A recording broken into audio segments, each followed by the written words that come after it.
తెలంగాణలో కాంగ్రెస్ ప్రభుత్వం పూర్తిగా గాడి తప్పిందని సిరిపూర్ కాగజ్ నగర్ ఎమ్మెల్యే పాల్వాయి హరీష్ బాబు అన్నారు. తెలంగాణలో 2 ఎమ్మెల్సీ స్థానాలు గెలిచిన సందర్భంగా ఖమ్మంలో బీజేపీ రాష్ట్ర నాయకులు సన్నే ఉదయ్ ప్రతాప్ నివాసంలో సంబరాలు చేసుకున్నారు. ఈ సంబరాల్లో బీజేపీ నాయకుడు చీకోటి ప్రవీణ్ పాల్గొన్నారు. ఇక రాష్ట్రంలో బీజేపీ ప్రత్యామ్నాయ శక్తిగా ఎదుగుతోందని పాల్వాయి హరీష్ బాబు అన్నారు. ఇక భవిష్యత్తులో తెలంగాణలో డబుల్ ఇంజన్ సర్కార్ వస్తుందని అన్నారు. బీజేపీకి ఓటు వేసి గెలిపించిన ఓటర్లకు చీకోటి ప్రవీణ్ ధన్యవాదాలు తెలియజేశారు.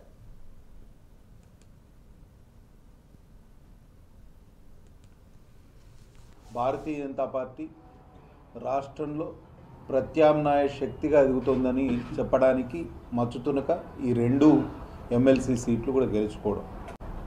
ఉత్తర తెలంగాణలోని ఆదిలాబాదు, నిజామాబాదు, కరీంనగర్ మరియు మెదక్ 4 జిల్లాల పరిధిలో 42 అసెంబ్లీ నియోజకవర్గాల్లో ఈ 2 ఉపాధ్యాయ ఎమ్మెల్సీ మరియు పట్టభద్రుల ఎమ్మెల్సీ ఎన్నిక జరిగింది.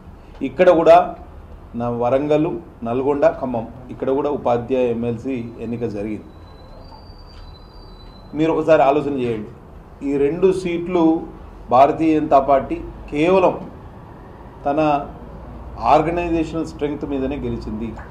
నేను నమ్ముతాం సంఘటన మే శక్తి ఆర్గనైజేషన్లో ఉన్నంత బలం వేరే దేంట్లో ఉండదు. వ్యక్తులు ఇండివిజువల్గా కష్టపడితే కన్నా ఒక సమూహంగా కష్టపడితే దాని ఫలితం ఎట్లా ఉంటుంది అనేది ఇవాళ మీరు ఎమ్మెల్సీ ఎన్నికల్లో చూస్తున్నారు. తెలంగాణ ప్రజలకి బీజేపీ తప్పితే వేరే ఆల్టర్నేటివ్ లేదు. తెలంగాణ ప్రజలకి కదా కాంగ్రెస్ చేసిన మోసపూరిత హామీలు, కమిషన్ రాజకీయాలు, మాటల గాడి తప్పితే పని ఏం లేదు.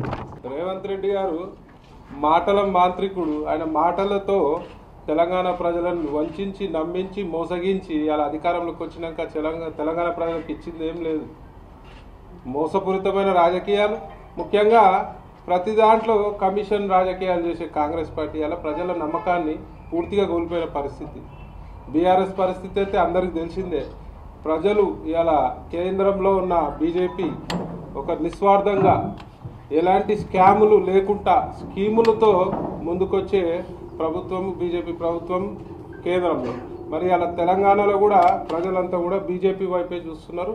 రానున్న ఎన్నికల్లో ఇప్పుడు కూడా నేను చెప్తున్నా, దమ్ముంటే ఎలక్షన్లు పెట్టండి, వాళ్ళకు ఒక 4 సీట్లు వచ్చే పరిస్థితి లేదు. ఖమ్మంలోనే రావు, ఇలా ఖమ్మంలోనే హైయెస్ట్, ఖమ్మంలో కూడా వచ్చే పరిస్థితి లేదంటే 3 మంత్రులు కూడా ఓడిపోతారు. ఉన్న రేవంత్ రెడ్డి కూడా ఓడిపోయే పరిస్థితి ఉన్నది ఇలా కాంగ్రెస్ పార్టీ పరిస్థితి.